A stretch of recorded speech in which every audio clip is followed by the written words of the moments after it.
CAA চালু হওয়ার জন্য আজ ভারতীয় জনতা পার্টির পক্ষ থেকে মতুয়া সম্প্রদায়দের নিয়ে একটি মিছিলের আয়োজন করা হয়েছিল। মিছিলটি জগৎপথ ব্রিজ থেকে শুরু হয়ে নিউটাউন ঘুনি পার্টি অফিসে শেষ হয়।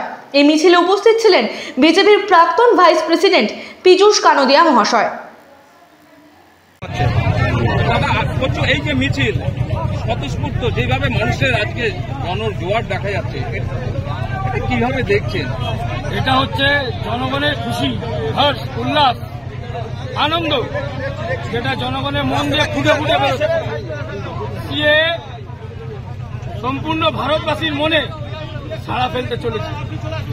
যত বিরোধীরা বিরোধ করবে তত সিএ বাড়বে।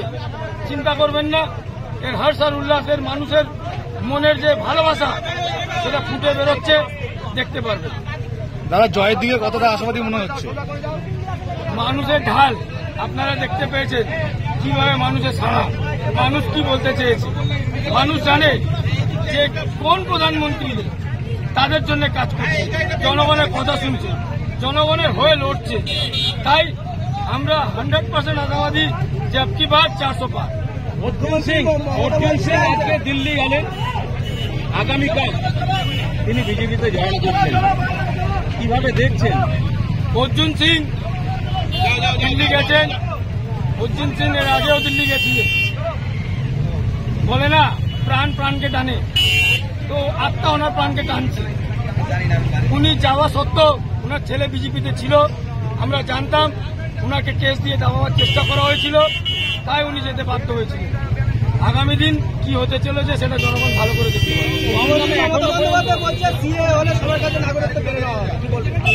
উনি আগে নিজের দেশে আইনটাকে ভালো করে পড়ুক, উনি ভাবুক যে একটা মুখ্যমন্ত্রী হয়ে উনি শুধু তৃণমূলের মুখ্যমন্ত্রী না, সারা বাংলার মুখ্যমন্ত্রী। আর একটা বিলে কি লেখা আছে সেটা আগে উনি পড়ুক, বুঝুক। যদি না বুঝতে পারেন তাহলে বিজেপি পার্টি অফিসে আসুক, আমরা ওনাকে ভালো করে বুঝি। এখন পর্যন্ত তো আপনাদের ক্যান্ডিডেট সিলেক্ট করতে পারলেন না, এটা কি প্রচারে কোনো অসুবিধা হবে বলে মনে করছে? এটা সম্পূর্ণ ভুল কথা। ক্যান্ডিডেট যারা সিলেক্ট করা তারা নিশ্চয়ই সিলেক্ট করেছে, আর তারা নিশ্চয়ই ক্যান্ডিডেট ঠিক সময়তে এগিয়ে নিয়ে আসবে। প্রচারে অনেকটা অসুবিধা হবে না? কোনোদিন না। আমাদের ক্যান্ডিডেট জনগণ, জনগণই তার উত্তর দেবে। বলছি এখনো দিনক্ষণ ঘোষণা হয়নি, আজকে এই যে একটা সুন্দর মিছিল, এত মানুষের সমাগম, কিভাবে দেখছেন? অ্যাকচুয়ালি এই জায়গাটা প্রচুর আর কি বাংলাদেশ থেকে সব লোক এসছে, তাদের একটু আত্মসম্মানের একটা ব্যাপার ছিল। এতদিন পরিচয় দিতে হয়েছে আমরা উদ্বাস্তু, আমরা শরণার্থী। তো এই সিএ লাগু হওয়ার পর এদের এই যে একটা স্বতঃস্ফূর্ত আনন্দ, সেটা ওরা এইভাবে সামিল হয়েছে। আমাদের যে মিছিলটা ছিল তাতে শুধু যে আমাদের পার্টির ছেলেপুলেরা ছিল তা না, এখানকার প্রচুর সাধারণ যারা নাকি ওপার বাংলা থেকে এসেছিল, এতদিন যাদের একটা স্বপ্ন ছিল যে আমরা ভারতের নাগরিকত্ব পাবো, তারাও আমাদের মিছিলে যোগ দিয়েছে। এই সেটা কতটা আপনাদের ইন্সপিরেশন করবে? দেখুন, ইন্সপিরেশন তো আমাদের করেছে বলেই আমাদের সরকার যবে থেকে ক্ষমতায় এসছে 2014 থেকে এইটা নিয়ে চিন্তা ভাবনা করেছে। 2019 আইন পাস হয়েছে, এতদিনে তারপর লজগুলো তৈরি হলো, এখন লাগু হয়েছে। স্বাধীনতার পরে এই বিষয়টা নিয়ে অনেক আগে যারা সরকার চালিয়েছে তাদের করা উচিত ছিল, তারা করেনি। আমাদের এই সরকারের প্রথম থেকেই এটা মাথায় ছিল যে আমাদের এখানে নাগরিকত্বের একটা সমস্যা রয়েছে।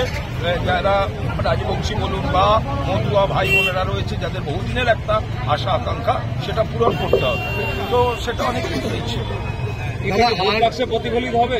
দেখুন, ভোট বাক্সের জন্য না, ওই মমতা ব্যানার্জি অনেক কিছু করে, এখন আবার অনেক মিথ্যে প্রচার করছে, আশা কর্মীদের টাকা বাড়াবো, লক্ষ্মীদের। বিজেপি পার্টি ওরকম ভোট বাক্সের জন্য কিছু করে না। বিজেপি পার্টি যেটা করে দেশের ভালোর জন্য, অর্থনৈতিক উন্নয়নের জন্য, মানুষের সুরক্ষার জন্য। আজকে সন্দেশখালীর একটা জানোয়ারের পাশে দাঁড়াচ্ছে মুখ্যমন্ত্রী, যা হয়তো একটা ভোটের ওখানে অঙ্ক আছে। বিজেপি পার্টি ওই জন্য করে না। আমরা এমনি সারা 10 বছর ধরে করেছি মানুষের জন্য কাজ, এমনি ভোট পাবো। ভোট জন্য সিএর দরকার হয়।